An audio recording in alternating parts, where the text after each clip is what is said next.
Good morning, good afternoon, good evening. Welcome, everyone. It is my privilege to be in this community with you all together. I want to thank you for joining us. My name is Lola Adedokin. I am the Executive Director of the Aspen Global Innovators Group here at the Aspen Institute, and we are committed to amplifying the voices, impact, reach, and just general value of our leaders who are really working to advance the global health and development agenda globally. With that in mind, it's obvious and clear that we have great partners in our colleagues at the McNulty Foundation, and I'm thrilled that the McNulty Foundation and the Aspen Institute have joined forces to convene and identify a subset of incredible leaders around the world who are really making changes both globally and domestically. We are thrilled, especially to have a community of generous supporters and investors in this Catalyst Fund that enable us to lift up these incredible voices.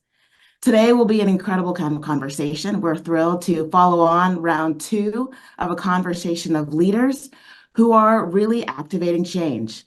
This is the second in a two-part series. We've had a great discussion last week with 3 awardees, and now we turn to highlight another 4 leaders who are shifting paradigms in their work. We're here to explore with them. How can we shift paradigms? How can we break old patterns and create a more authentic and inclusive future? What does it take to really sustain the qualities of leadership that we need today and tomorrow? Today's event will follow a round robin format. We'll have 2 pairs of fellows who'll take turns interviewing each other, and then we'll come back together for a collective conversation and discussion. And I'm thrilled to kind of disappear in the background while you really can be a part of a conversation with these powerful leaders. I'd ask the audience to please feel free to engage in the chat throughout the event, post questions, reactions, and thoughts while we hear from these incredible leaders. With that in mind, I do want to note, if you go to the McNulty page, a quote that really inspires this conversation. Now more than ever, we must support a fundamental reimagining of systems to advance opportunity and self-determination for all. And these are the individuals who are leading the way. So I strongly encourage you to take deep notes, find ways in which you can engage with these leaders, advance their agendas, work to collaborate and coordinate locally. Any change and transformation we hope to see will require all hands on deck, and these are the leaders who are going to see us through. With that said, our first interview will be with Jonathan Cloud, founder of Undaunted K-12. He will be interviewed by Jordanos EOL, who is the CEO of CASEB. Over to you.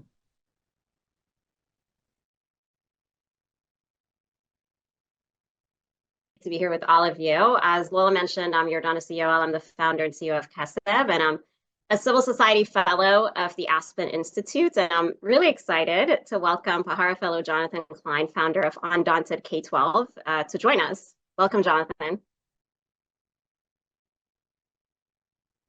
So you and I have known each other for a really long time. You're a well-respected serial social entrepreneur and leader, and I'm really excited to have this conversation with you. I wanted to start with the story of how you came up with Undaunted to begin with. I love that story. You shared that you were invited by and went to a climate strike with your daughter in 2019, which really sparked the vision for what became Undaunted. And so we'd love to hear a little bit more about that. And also, how did that experience influence your thinking around youth leadership and activism in general, but also how that could manifest within the school system, particularly on climate issues? Yeah, awesome. It's just wonderful to be with you today and great to be reconnected.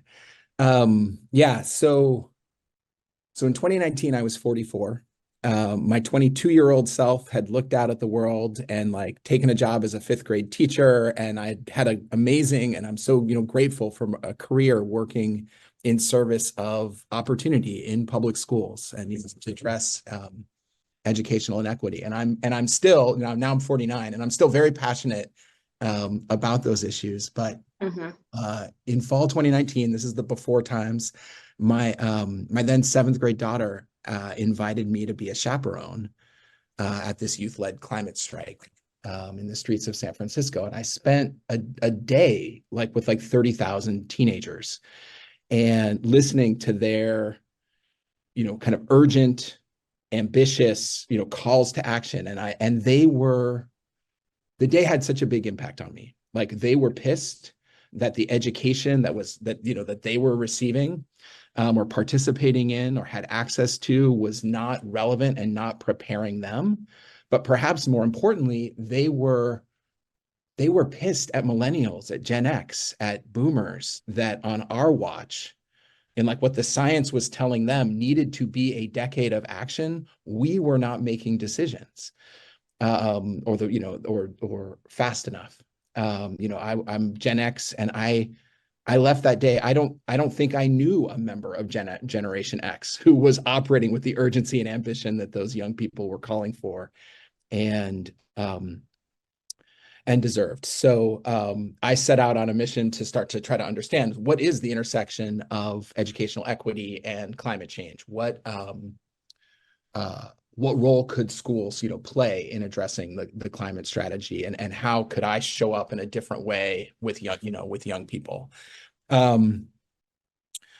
So where we got in starting Undaunted was just the big idea is that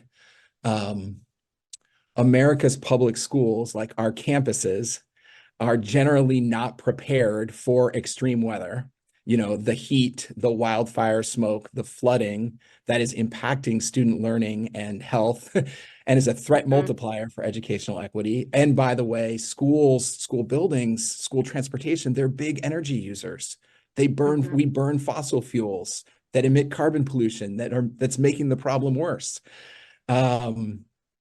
And so Undaunted is a national nonprofit focused on this intersection, mostly focused on federal and state policy, working, sometimes with local leaders to make sure that we have campuses that keep kids safe and learning. Incredible. Thank you for sharing that, Jonathan, and thank you for your leadership also. And so you mentioned that Undaunted is a national organization, and you work primarily in what the US we refer to as battleground states to push for implementation of climate resilient infrastructure within schools. How do you organizationally leverage this moment that we're in to foster these types of resilient, sustainable solutions for the climate crisis? And, what are some of the examples of the exciting work that you're seeing being done in schools? Yeah. So we were sort of born during the pandemic, with the Biden-Harris administration. There are 100,000 schools. There are 14,000 school districts.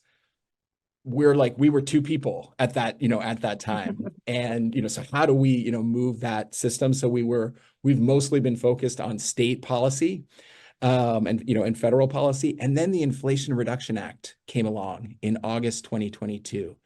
And it is not just historic climate policy. It's in federal industrial policy, right? With extraordinary, implications for workforce development and career pathways programming in our schools. The world becomes what we teach. All of those solar panels, all of those, wind turbines, all of the green jobs kids need to be prepared for. Never mind all of the jobs that are greening.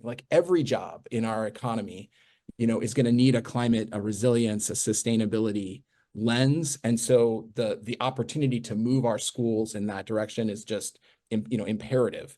So the other thing that the Inflation Reduction Act has is unlimited non-competitive tax credits that public sector entities, so whether it's cities and school districts, nonprofit organizations, churches, boys and girls clubs, all qualify for now, 30 to 50% back in a direct reimbursement from the federal government for HVAC upgrades, like heat pump upgrades, electric school buses, electric vehicles, charging infrastructure, solar energy, battery storage. So these are the things coming out of the pandemic.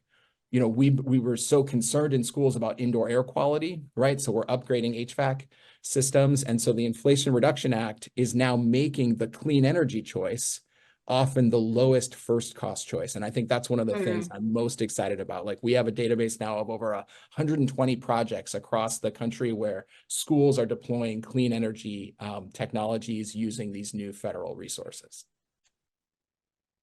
Incredible. And you said, you've said lots of things that are really important, but one that's really standing out to me said, the world becomes what we teach. I think that's really powerful.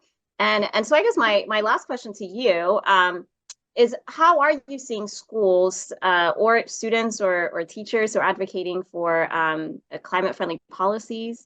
How are you seeing them break out of old patterns, or what what old patterns are they stuck in that you're trying to get them unstuck from?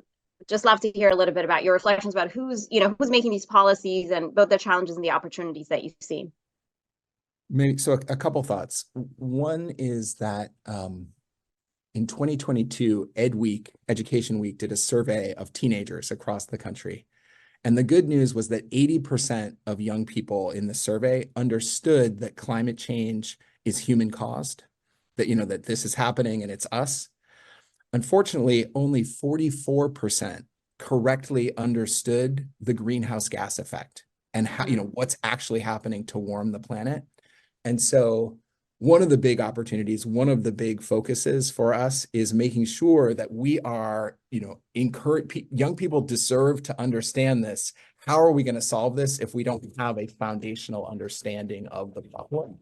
So I think that's a big opportunity. I think that another big kind of reflection I've had over the few years of doing this is that there are like mindsets that we have around, oh, we need to know how much everything's going to cost before we make commitments, or we need to focus on energy efficiency when actually incremental gains in energy efficiency are going to be insufficient. So we need to focus on energy efficiency and decarbonization. Like, as I said, I'm Generation X. So in the United States, if Gen X, if you see that Energy Star sticker, that yellow sticker on your dryer or your furnace, you think you're on the right side. But ultimately, if you buy a machine that's going to burn fossil fuels for the next, 25, 30 years in your house or school building, you're making a decision. A school HVAC system goes beyond, that's a 30-year decision, right? And we need to be at net zero by 2045.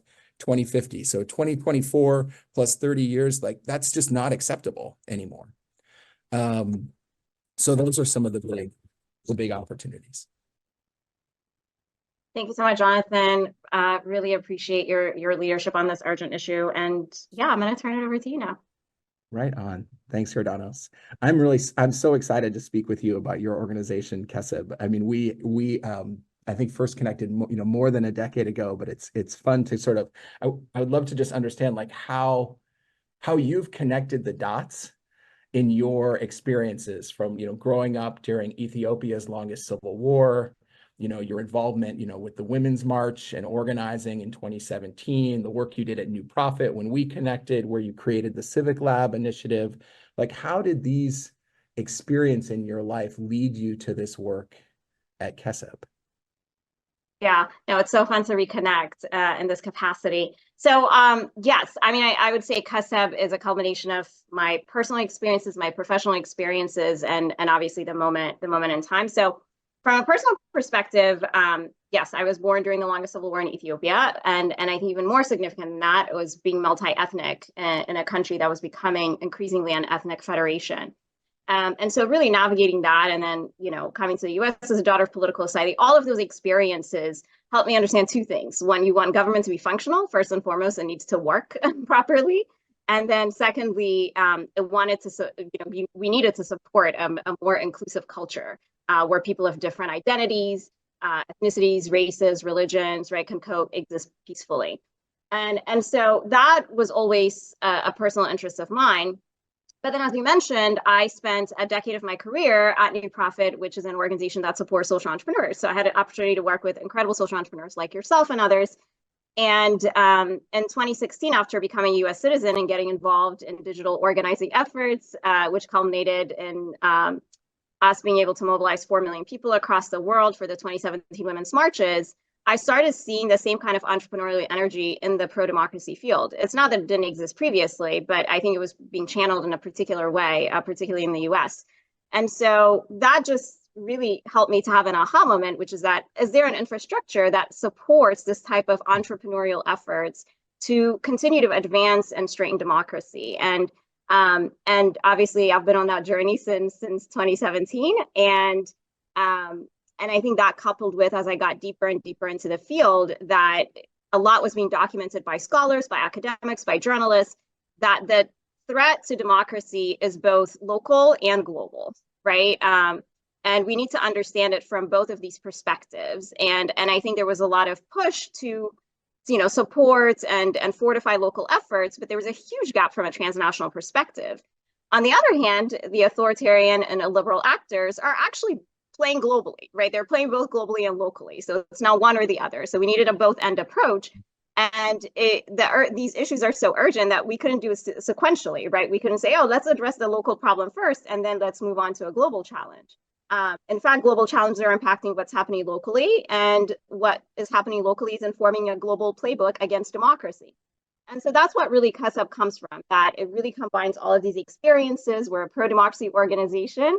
We're building a global ecosystem, and we're doing that through various initiatives that combine aspects of venture philanthropy, which is my professional background, aspects of network building, as well as think tank and insight generation. But I would love to say that, before getting started on CUSUB, it was never really an aspiration for me to become an entrepreneur. I knew too much about the job, Jonathan. I had, witnessed you and many of your peers do that. So I loved my job on New Profit. I loved the impact it allowed me to make. So it wasn't necessarily a career choice that I wanted to sign up for.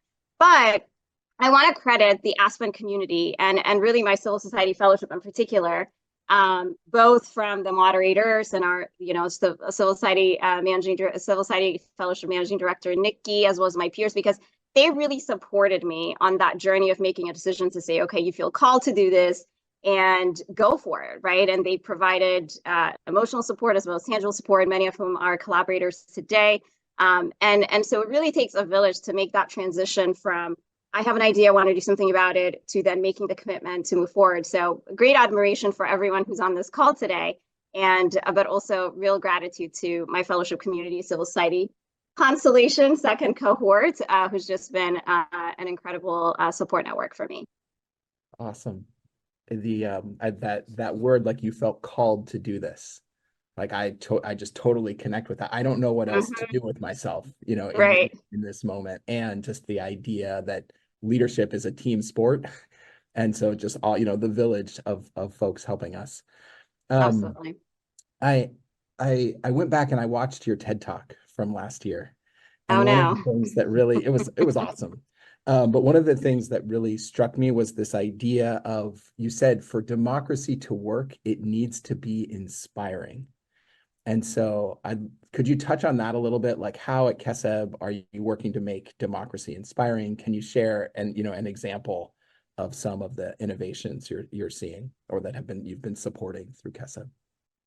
Yeah, absolutely. And we're getting ready to celebrate our second birthday. And in fact, we're going to put out 10 positive narratives to continue to inspire and make democracy accessible, and something that we all want to commit and continually recommit to.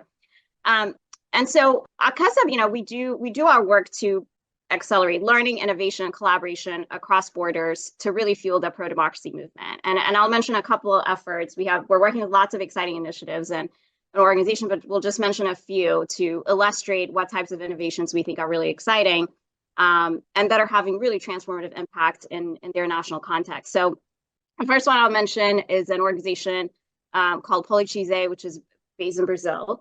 And, all of these efforts I'm going to mention, they're led by people who also bring their lived experience and passion and commitment to these issues. So Polichise, led by Gabriel Marmentini, is an organization that's really defining what citizenship means in Brazil, right? It came out of the youth activism and protests that happened in the mid-2000s. And it's really creating this kind of publicly accessible civic education content that's both for young people as well as young adults, and really providing the theoretical knowledge with practical skills people can use to be problem solvers in their community, in their political system. And so this idea of civic education not just being confined to the school system, but being a lifelong journey is I think where Polichise is having really great impact, kind of reframing our mindset about how we engage citizens and civic actors in our communities. The second organization I'll mention is Future Elect, which is based in South Africa, led by a former renowned politician. And it is, Lindwe Mazibuko, who's the founder and CEO of that, created it to inspire, but also train and create that support system infrastructure for more women and young people to enter politics. And they're doing that through fellowships. They're actually expanding across the continent, which is at the African continent, which is really exciting. So they're really changing the face of leadership, which is also central to how we strengthen democracy.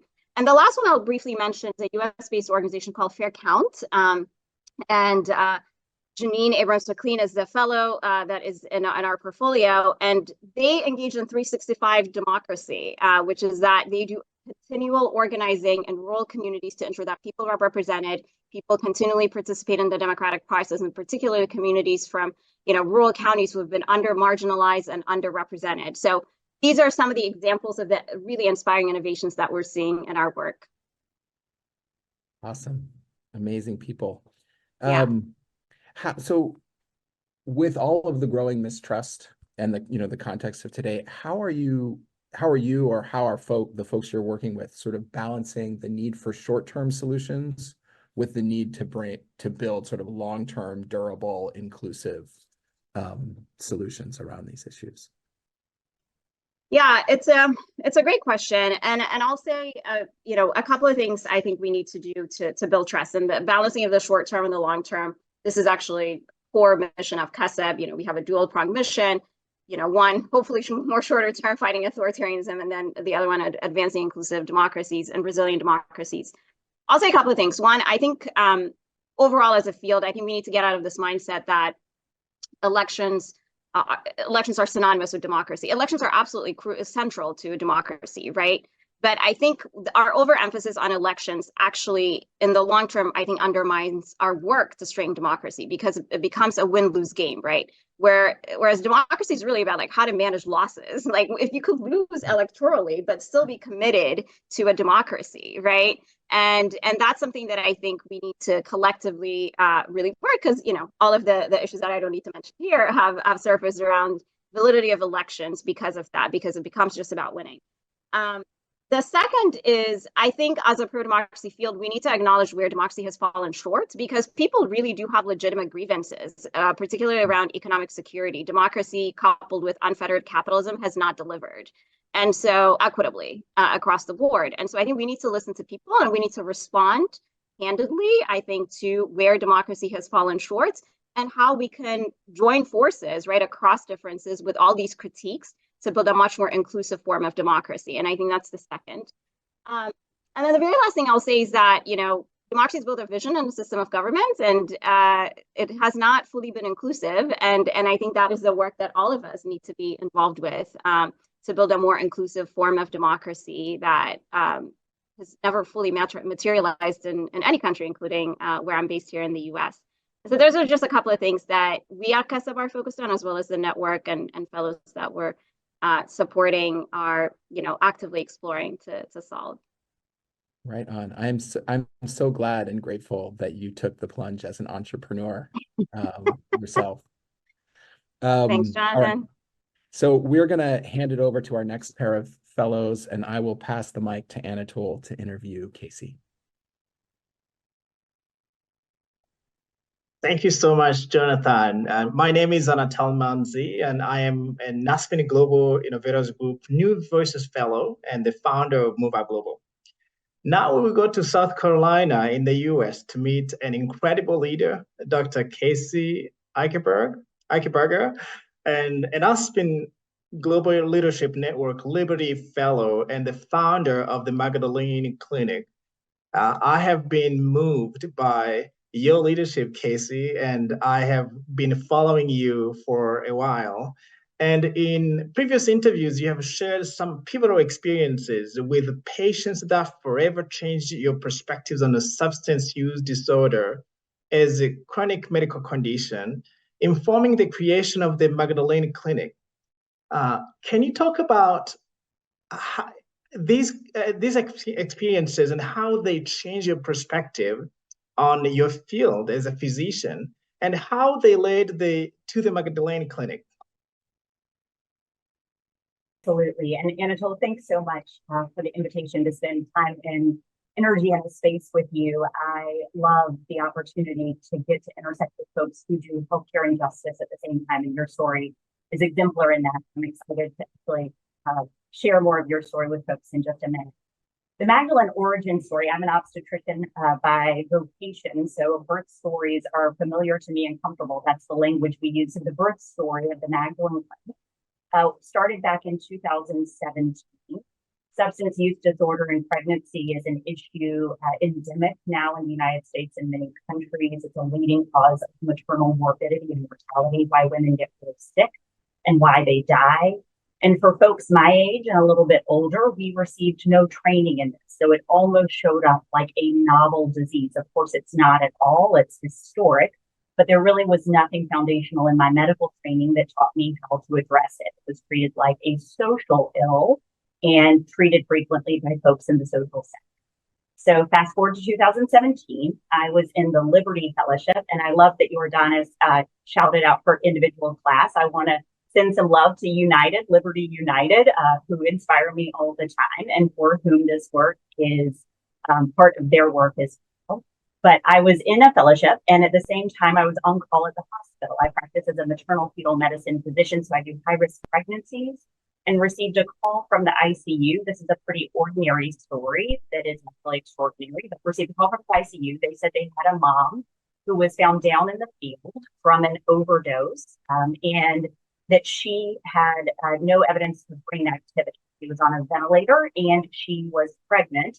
In the pregnancy, the fetus was still alive, and they wanted me to come in to help counsel the family through the ethical and clinical decision-making steps around whether or not to keep her alive to let the fetus grow on the placental circuit, or whether or not to let her go. A pretty devastating story all around. As I started digging through her chart, I realized that this was a patient who was fairly early pregnant. She had come in for all of her labs, came in for her ultrasound, which I actually read. I interpreted her ultrasound. She came in for her early prenatal visits. She was touching base with the healthcare system. She was doing all the things that she needed to do. And she had a single disease recurrence that was fatal for her and ultimately for her child as well. And sitting in community with all of the other fellows and talking about what you would want to do to change the world and what your tiny fingerprint could look like to move something to justice, I really started reaching out to local community partners and saying, how can we do this in a different way? I think one of the pieces of purchase for so many of us is if you've been a patient in the US healthcare system, you know what it looks like and feels like. It's pretty scripted, and there are all of these invisible hands at play in that space. Regulatory forces and market forces and legal forces and sometimes political forces. You know, when you come in, there's a script of questions you'll answer. You know, you'll have 5 to 10 minutes in that room. You know, you'll be moved through with efficiency. And Magdalene really tried to change that completely. We said, what if we center the experience of how a patient feels? What if we said that was the only thing that mattered, that how you feel when you leave this office? What if we changed the pace at which the game is played and said, normally you have 5 to 10 minutes? What if those visits are an hour? What if you told your story for 45 minutes and we just listened every time, and then you told us what you needed? What if we weren't the experts, you were the expert? So we brought together all sorts of community partners to sit in that space. And it's grown over the past 6.5 years. What it looked like then is not what it looks like now, but it is a reimagining of what's possible in healthcare around a particular disease that's been heavily stigmatized. That's powerful, Casey. And I know that you are a systems thinker. And how does the clinic help to create a system level change to address this stigma, both with the healthcare field, but also beyond? Yeah, absolutely. So part of the initial work was kind of decentralizing the idea that the healthcare provider with the highest level of training was the expert. So there's a lot of recrafting humility, real humility in that space, and defining equal stakeholders in community organizations, in peer support specialists and social workers.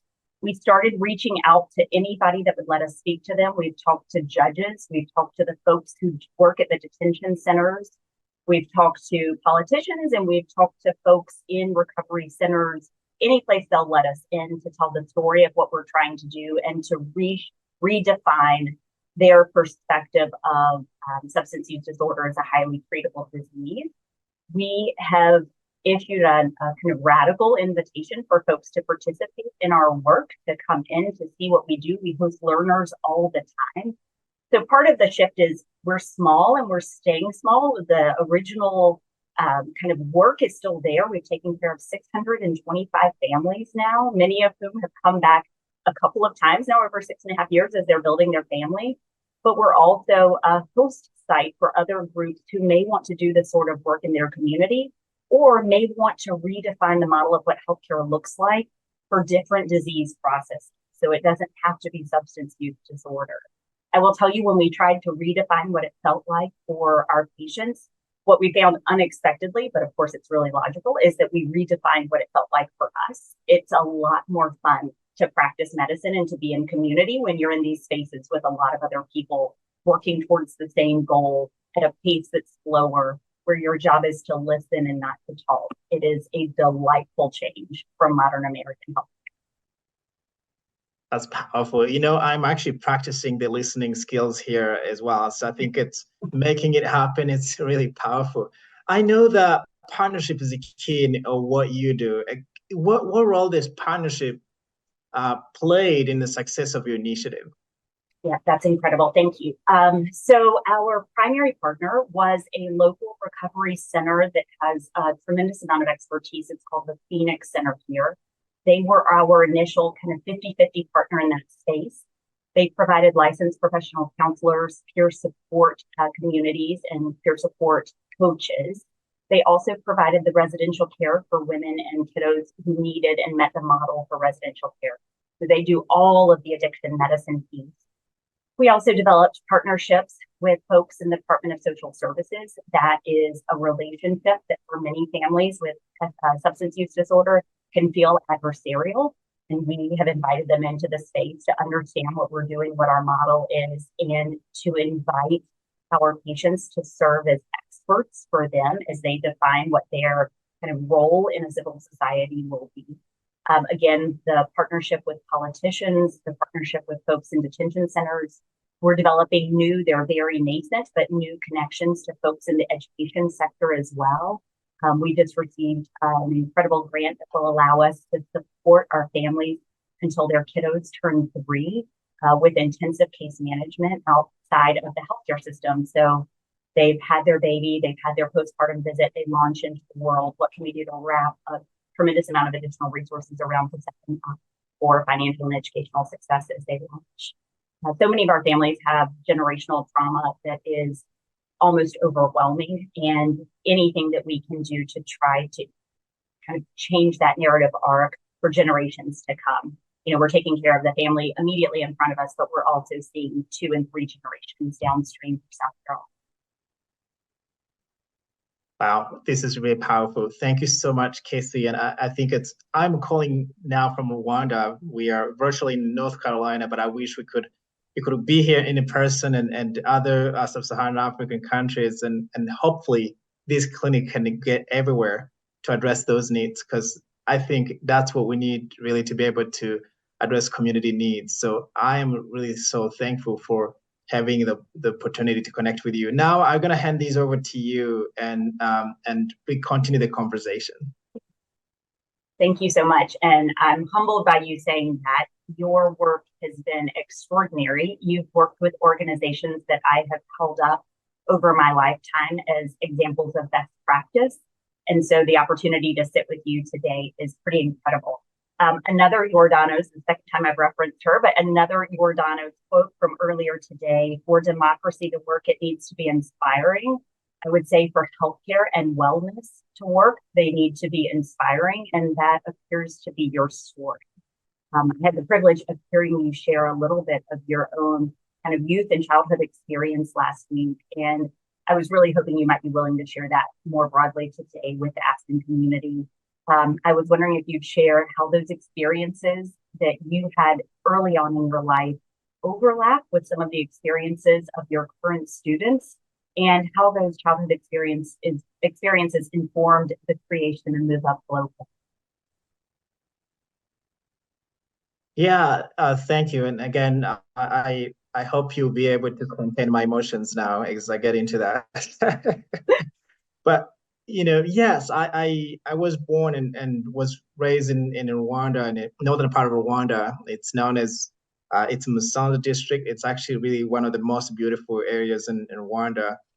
And growing up, I had this constant abdominal pain, which I thought at some point there was an inescapable condition of childhood, because obviously I wasn't alone at that time. I thought everyone had that. Really, it wasn't until I really became a public health professional later on that I realized that it was just these conditions known as neglected topical diseases, really conditions that normally take less than $1 to prevent or even cure for the whole year. I think that I was obviously surrounded by my friends growing up, friends with distended stomachs and hair loss from malnutrition, chronic conjunctivitis, and even worse. And eventually, parents, especially in the face of that pain, parents would coach their children to endure the pain. So that's the story of the childhood. Obviously, I'm better off now, Casey. I'm sure you can see that.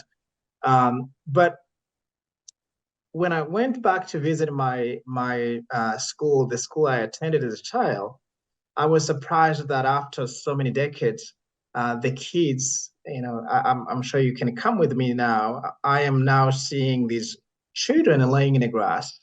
And I asked the teachers what was going on. The teacher said they have intestinal parasites. The pain is the cramps, and they're gonna have to lay in the grass until they feel better. And I kept thinking about that and said, okay, we need to do something. And I got into the classroom. I realized that a handful number of children had signs of malnutrition. So as a public health person, the first thing I had to do is, we gotta get medications here, right? And they looked at me and said, we have those medications every 6 months. And I said, so why do we still have these conditions? I realized that really we are approaching these issues in a more traditional way, where we always fly in for every 6 months to provide a medication. They said, we know what to do. And this is the community, the school, the teachers and community health workers and the community members say, we know what to do. What we want you to help us is to connect us to those colleagues in the health system. We have 60 children in the classroom, and we know exactly what they need. If you can link the school and the community health system, we can all together work on ideas that could really address these issues. And I thought that was even easier than what I was proposing.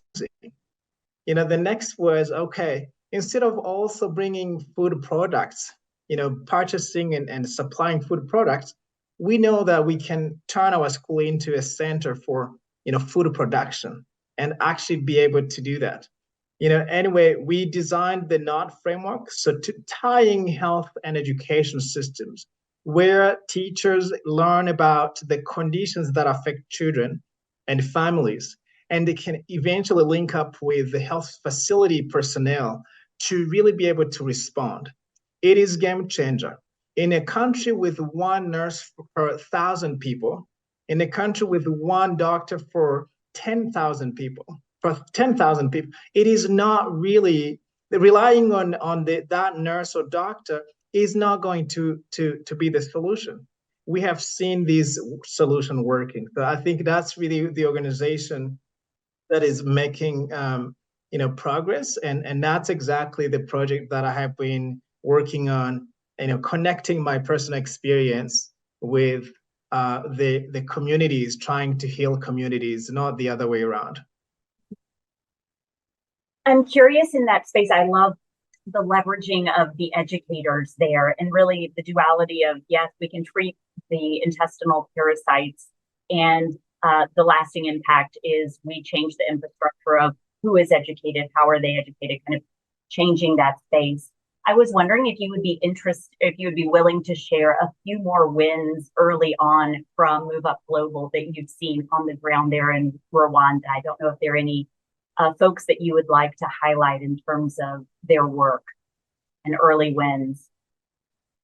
Yeah, absolutely. And this is the first thing, the first win actually is the shift in our thinking system. I always knew that coming and distributing tablets that are very cheap was the solution, but that's not true.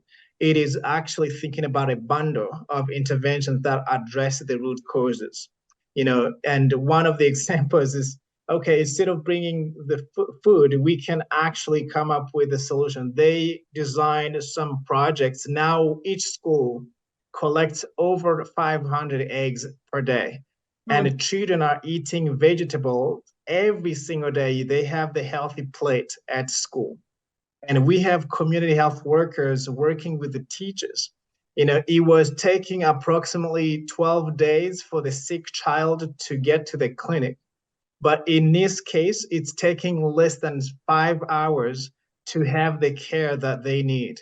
We're seeing obviously the success rate when it comes to school. The kids are now following, and actually the dropouts and absenteeism really dropped significantly for over 50%. So we're seeing that is the model where actually the school becomes the center for community transformation. So obviously we are now validating the bundle of interventions that we implement. And we think that these can be applicable in addressing not only neglected tropical diseases, but also other conditions. There's malnutrition, but there's menstrual health where the adolescents, girls, basically staying home until they are okay to attend school. But with that same model, we are able to address those needs. And now there's no dropout and no one is absent in the school. Actually, we have improved our retention by almost 90%. That's incredible. I also wonder, when we think about generational change and impact, how many future leaders are sitting in that space receiving the implemented bundle from the knot that may in the future become the network and leading their own programs globally in terms of changing outcomes for folks. So really, I think the quality of your leadership there is pretty extraordinary. It looks like we are getting ready to run out of time in this space. I am grateful for your work. I'm grateful for your witness, and I'm really hopeful that we'll have a chance to connect perhaps at the Action Forum soon. Now, with your permission, I'll hand all of this back over to our moderator, Lola, and see if she has anything else she'd like with us. Wow. I want to begin with gratitude. Each of you as leaders have taken up responses to some of the most challenging issues of our time this year that we're facing from all directions. And to that, I just want to credit you and give you a moment, give you your flowers, if you will, for taking on these challenges. I mean, democracy, health, education, climate change, gender. You're touching upon all of these issues and bringing your whole selves. One of the observations I had in this conversation is around what you bring, your lived experience, your personal story to guide transformation. And in that, you bring a sense of humanity that is so key to rebuilding and reimagining not just systems, but our social fabric. So kudos to you. Thank you for your leadership. We have more work to do. But to each of you, I have one high-level question. There is obviously a sense of urgency in this moment. And in that urgency, each of you have to decide how to prioritize, how you'll respond, who you'll call on, what collaborators you need. So can we talk about how you're maintaining, doing the hard work, prioritizing, level setting in a moment where there are so many demands on your time, your energy, and results? How are you balancing urgency and intention in your work? Jonathan, may I start with you? Sure. Friday, I was at the White House for the first ever summit on sustainable and healthy schools. And it was an extraordinary day listening, to like administration officials who were, kind of understood and got our issue, and to see this issue elevated in that way. And to hear the stories of Denver public schools or Seattle public schools or Mays, Kansas, it was just such a, Oregon, Wisconsin, just leaders from all around the country. And I think that my biggest reflection, I'm 3 years or more than 3 years now into this pivot, toward climate, within the education sector, is what an amazing and generous and determined community of leaders I am a part of. And these people that I've gotten to know in spaces like this, collaborating virtually. And then, since the pandemic, being in spaces in real life with people, I just have so much gratitude to the community, both within Undaunted, an Undaunted land, and then just leaders across the country who have been so generous in helping me climb this learning curve or find ways to contribute. So that I think that's one of the first things that comes to mind, is just I'm so grateful to just the people that I collaborate with, and that's what's keeping me going. Thank you. Anatol, thoughts, reactions? Yeah, that's a great question. Thank you so much, Lola. I think, how do we do that? And I have really come to know that communities know exactly what they want. I think that the major tool to really prioritize is giving them, amplifying that voice and bring them at the table. I think that obviously I realize that requires some humility. I think my colleague Casey mentioned that, knowing that really communities have exactly the idea of what they need, and the ability to listen. I am practicing my listening skills, and I was telling my friends that if there's any way I can swap my PhD from public health to listening, I would do so, because that's exactly what's needed for us to know what is really to be prioritized. And yes, how we do that: listening to community leaders who are right there, struggling to respond, and they need our ears and eyes to really be able to articulate this. None of all these, what we do at Move Up Global, has been designed by me. It is just community design solutions. I think that's really the first step. Thank you. How about you, Casey? Yeah.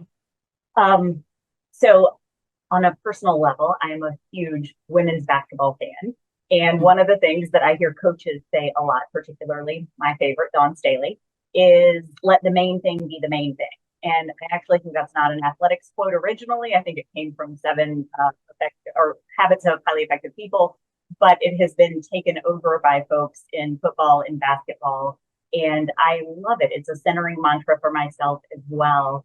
I'm an introvert, and the world often feels overwhelming with the amount of noise these days. Even for someone who has no social media presence, who is actively trying to be grounded here and not outward, it's still really, really hard to exist in this world and drown out some of the noise. And so a great mantra for me is let the main thing be the main thing. So is this ask? Is this urgency? Is it a real urgency? Is it a created urgency? And is it missionally 100% aligned with what I'm trying to do by way of change? And, how do you eat an elephant one bite at a time? I think that holds true for me, but there is a lot of judgment that has to take place with asks and noise coming in, and screening through it, so that you are laser focused on that goal. And for each of us, there's nuance to what that goal is, but there's clarity to the voices today of what world they see that they're driving us to. And so is that ask fully in the light that I see, the beam ahead? And if not, no, your time is too precious. Thank you for that. And I'll close quickly with the Iordanos, not quickly, because what the work that you're doing undergirds all of this work, building a solid foundation of democracy. Whew. How are you tackling this? What is the main thing? How do you let the main thing be the main thing, as Casey noted? Yeah, I love this question. And I think I second what everyone has said. I think I guess maybe I'll start personally. For me, it's about clarity of purpose and calling, right? So why are you in it? And because I think what we often don't talk about is just the enormous challenges and sacrifices leaders have to make, right? And I think Aspen obviously has made a commitment to creating a community and supporting them. We're in the business of doing that at CUSIB, and many others do that as well. And so, it's a grind. And I think in that moment when everything seems like it's falling apart, what is the thing that's going to keep you waking up day after day to say, I'm going to personally, as well as organizationally, and along with our partners, continue to commit to this, right? Even if, there may not be an immediate win in place, particularly when you're working on all of these issues that, we're all here to address, like climate, health, like these are long, systemic issues. So the results are not going to be immediately obvious. So what sustains me is my faith and just clarity of purpose, just at an individual level. And then, like others have said, I mean, I think organizationally, we're really grounded in a set of values. And really, I think our team is committed to those. And so working collaboratively with our partners and ourselves to ensure that, when do we need to move fast and act urgently, and where do we need to slow down and really follow others, or just not do anything at all, right? And so it's really about being clear about where we add value and how we can work with others in a collaborative fashion to create the type of impact and world that we want to live in. And the last thing I'll say is that, this is one of our organization values as well. Like, how do we balance living in the world that is broken while also trying to build a future that we want? And that is the constant battle, right? Like, how do you stay steeped into what is not working so you're informed and proximate to it, but how do you not stay there too long so you lose the hope and the inspiring future you want to create? And that constant balance is something that I think all of us are navigating, and I'm certainly navigating both as an individual level and organizationally. Wow. I'm without words and then with so many words. So in the last few minutes of this conversation, one, I would acknowledge the active conversation in the chat. There are lots of questions that we'll share with you regarding your leadership, the challenges of advocacy that it goes alongside your work and how you're able to navigate that. And then the role of partnerships, who you engage, how you engage them, government, private sector, public sector. It requires a lot. And sometimes these institutions are so large, it can be more work to change mindsets across the entities that you need to engage with. But it's critically important. But we'll be sure to relay those questions to you. But I just wanted to close with a few observations that I had of all of you around this concept of the cost of inaction. What you all are doing is truly facing the challenges we need to with bravery, knowing that without doing so, if we do not act, we are left with untenable tensions that will work against our power and possibility. You've also thought a lot about multi-generational future, the ripple effects of how your sectoral approach or systems approach reflect on others' outcomes and well-being. And the last note I want to leave everyone with is the need to engage with young people and the need to value the voices of community. We can see, and what sort of undergirds all of your work is the fact that the solutions exist, the leadership qualities exist. Maybe the will does not exist, but it does require you all to activate that will. And you do so already with such generosity, with such spaciousness, and with new ideas. And finally, what you all highlight is the critical importance of entrepreneurship as we think about innovation, that we need to take up new strategies, re-envision and reimagine in new ways, and most importantly, authentically include the voices, expertise, and lived experiences of those around us. As you noted at the top, we have to think both globally and locally.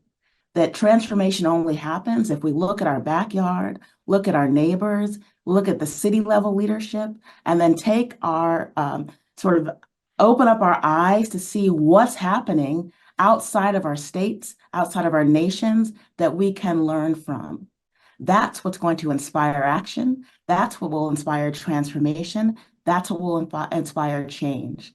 And I'm so grateful that our partners and donors, investors, and our network have identified you all as those catalysts of change and transformation as we embark on a whole new trajectory. What I hear in all of you is hope. And that's what we need right now. Just us as experienced leaders, but those around us who may not have this opportunity, that we need that sense of hope to re-envision and have that space. So to all of you who have joined us, thank you so much for taking the time to become inspired, to remain inspired, and to garner that hope, courage, and boldness that these leaders all hold themselves. And to that end, I just want to again thank you all. Thank you all for joining us and looking forward to our work ahead. As we close, we'll be sharing more information with links about the work that these leaders are doing. We'll also be asking you all to fill out a survey that you'll receive following this event.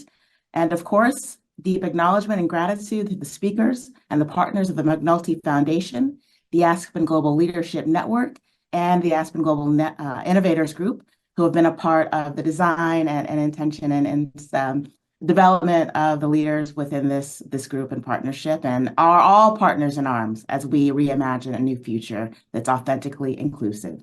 Thanks, everyone.